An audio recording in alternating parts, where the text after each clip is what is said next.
आज के अखबार के फ्रंट पेज की पहली खबर यह है कि 5 अलग अलग स्थानों पे ट्रेन को पलटाने की साजिश हुई है। कानपुर में हुई है, भटिंडा में हुई है, बुरहानपुर में हुई है, मिर्जापुर में हुई है, रामपुर में हुई है। दूसरी खबर यह है, मथुरा में शिक्षा का लालच देके, अच्छे स्कूल में एडमिशन का लालच देके और विदेश में नौकरी का लालच देके धर्मांतरण कराया गया। तीसरी खबर यह है, नेपाल में डंकी रूट, जहां से डंकी मतलब अपने खच्चर वगैरह आते जाते हैं भारत में, उस रूट से घुसपैठ अंदर हुई है। चौथी खबर यह है, नेपाल के बॉर्डर में मदरसों में 2500 जिहादी तैयार हो रहे हैं।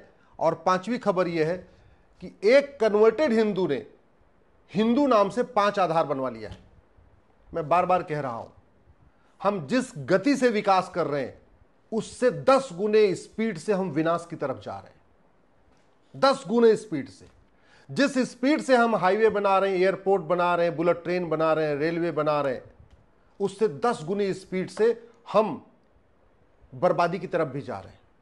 हमने वो जो कुछ नहीं सोचा था वो सब कुछ होगा अगर हमने नियम कानूनों को नहीं बदला। भारत की समस्याओं का मूल कारण है न शिक्षा में संस्कार है, न कानून का खौफ है। भारत में मदरसे चल रहे हैं, वो भारत की संस्कृति को नहीं बढ़ा रहे हैं, वो केवल भारत के खिलाफ जहर घोल रहे हैं। बार बार ट्रेन पलट रही है, ट्रेन पे पत्थर रखा जा रहा है क्योंकि कानून का खौफ नहीं है। आज तक जिन लोगों ने ट्रेन की पटरियों पे लोहे का टुकड़ा रखा, न उनके ऊपर एनएसए लगा, न उनके ऊपर यूएपीए लगा, न उनकी 100% संपत्ति जब्त हुई, न उसमें किसी को आजीवन कारावास हुआ, न किसी की नागरिकता खत्म हुई। आज की डेट में लाखों लोगों को कन्वर्ट कर दिया गया है, पर हर दिन हजारों लोगों का कन्वर्जन हो रहा है, लेकिन किसी भी धर्मांतरण कराने वाले जिहादी और मिशनरी की न 100% संपत्ति जब्त हुई, न उसकी नागरिकता खत्म हुई, न उसको आजीवन कारावास हुआ।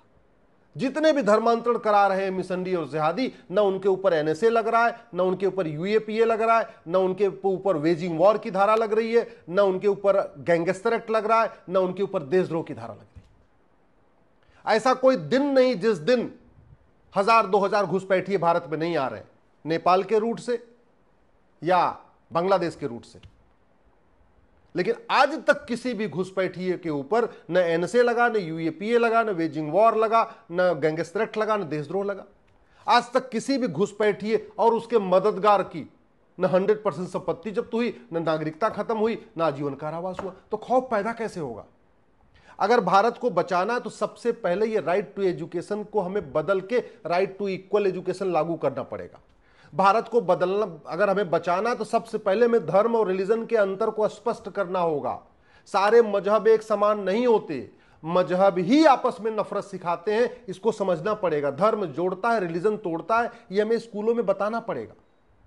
दुर्भाग्यवश भारत के संविधान की शपथ लेने वाले माननीय सांसदों, विधायकों, मंत्रियों और इवन हाई कोर्ट और सुप्रीम कोर्ट के जजों को भी धर्म और रिलीजन का अंतर नहीं पता।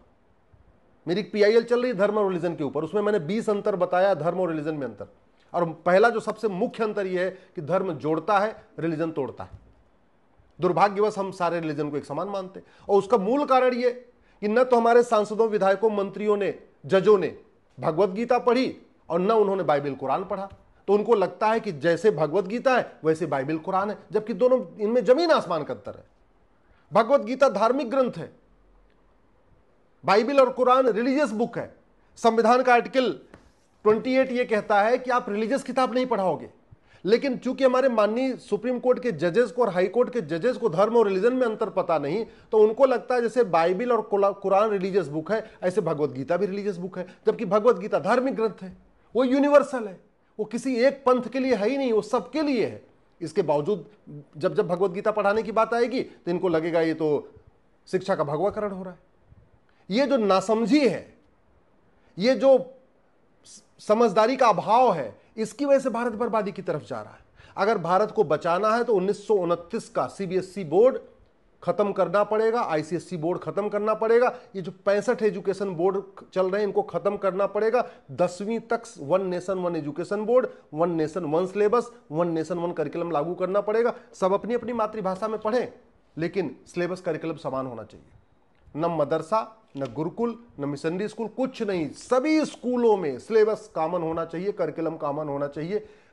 10वीं तक सब लोग एक समान शिक्षा ले लें, उसके बाद जिसको जो पढ़ना है पढ़े, जिसको भगवत गीता पढ़ना है वो भगवत गीता पढ़े, जिसको मौलवी बनना है मौलवी बने, जिसको पुजारी बनना है पुजारी बने, जो बनना है, लेकिन 10वीं तक 16 साल तक सबकी शिक्षा समान होनी चाहिए, तब भारत एक भारत श्रेष्ठ भारत बन पाएगा। और दूसरा, जब तक कानून का खौफ नहीं होगा, कानून का खौफ इसलिए नहीं है कि हमने अमेरिका का फेडरल पिनल कोड को कभी देखा ही नहीं और इसको भारत में लागू करने की कोशिश नहीं किया।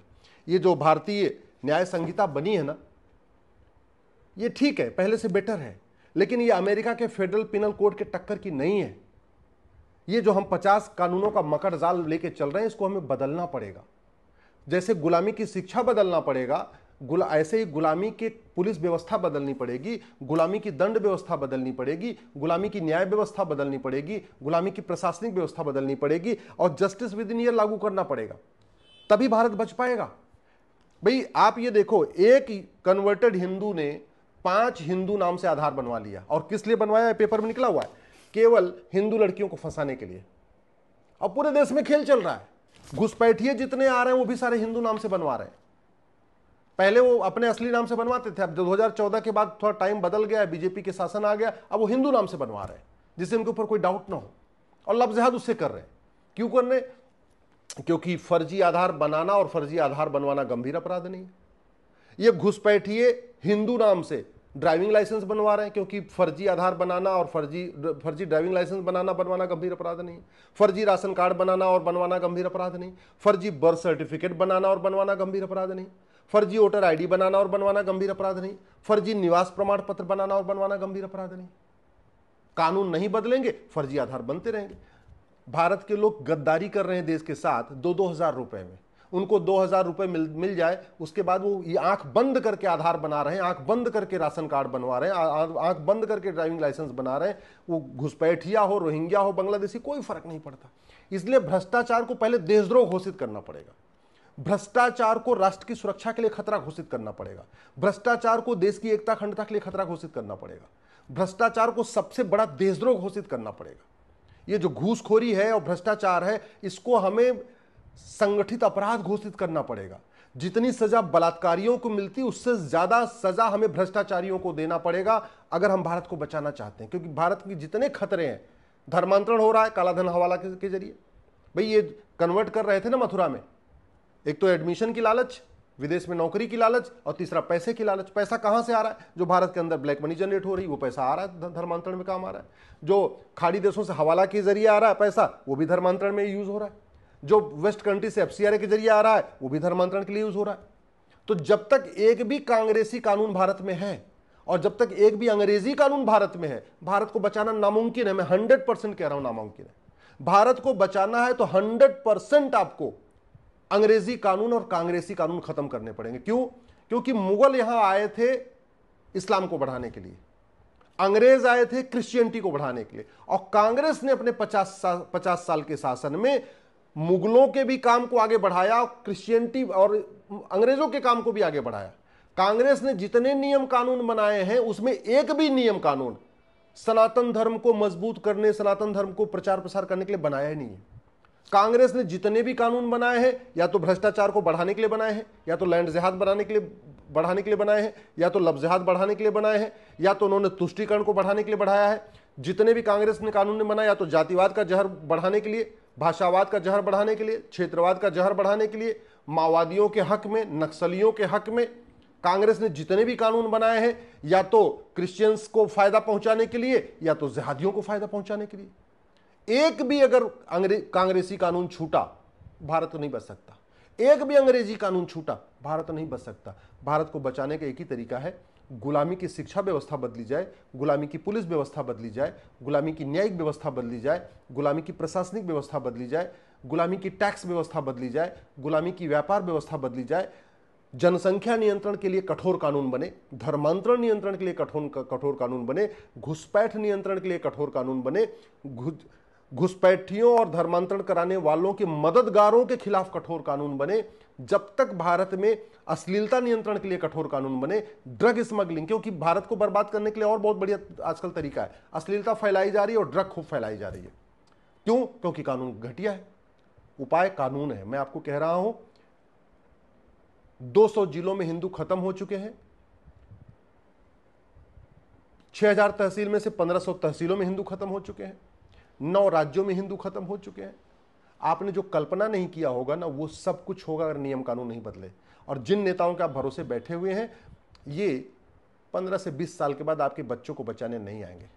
और आपके बच्चों के साथ वही होगा जो अभी बांग्लादेश में हो रहा है, आपके बच्चों के साथ वही हो रहा होगा जो कश्मीर में हुआ 1990 में, आपके बच्चों के साथ वही होगा जो 1947 में हुआ था सिंध कराची के लोगों के साथ। संभल जाइए, दल गुलामी छोड़ दीजिए, कठोर कानून की मांग करिए।